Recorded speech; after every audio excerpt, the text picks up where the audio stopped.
Episode 5, जहां हम देखेंगे चीटिंग वीरा का साम्राज्य निर्वासन। आप यह कहानी सुन रहे हो दादी माँ की कहानी यूट्यूब चैनल पर। रानी के स्वस्थ होते ही पूरा साम्राज्य उत्सव में डूब गया, लेकिन कुछ चेहरों पर मुस्कान नहीं थी, खासकर चींटियों के सेनापति मंडूक के। अब बहुत सी चींटियां वीरा की बहादुरी की बातें करने लगी थीं। बच्चे उसे साहसी दीदी, नीलगंधा वाली चींटी कहने लगे।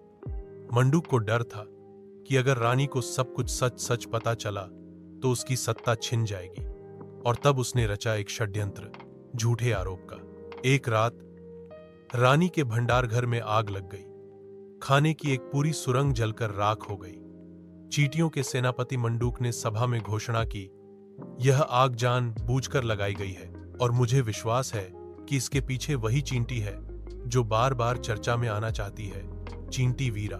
सब सन्न रह गए। किसी ने विरोध नहीं किया, क्योंकि डर था। सेनापति से टकराना आसान नहीं था। रानी रजनी ने वीरा को बुलाया।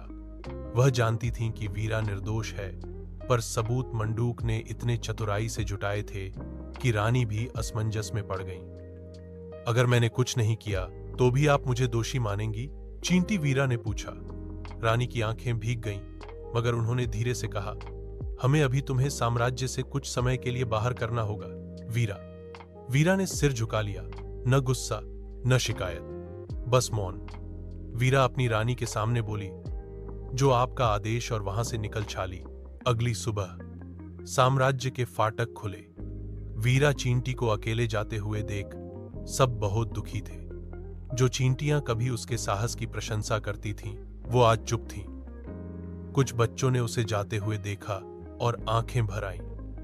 वीरा अब एक अजनबी थी, जंगल की अनजानी राहों की चल पड़ी।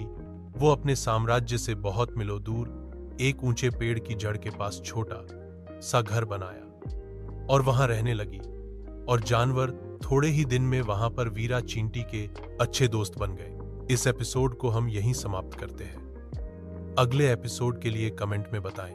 अगला एपिसोड कुछ ऐसा होगा जिसमें चींटियों के साम्राज्य चींटीगढ़ पर कुछ आसमान में रहने वाले शत्रु आक्रमण के देते हैं। क्या वीरा चींटी अपने रानी और साम्राज्य चींटीगढ़ को बचा पाएगी?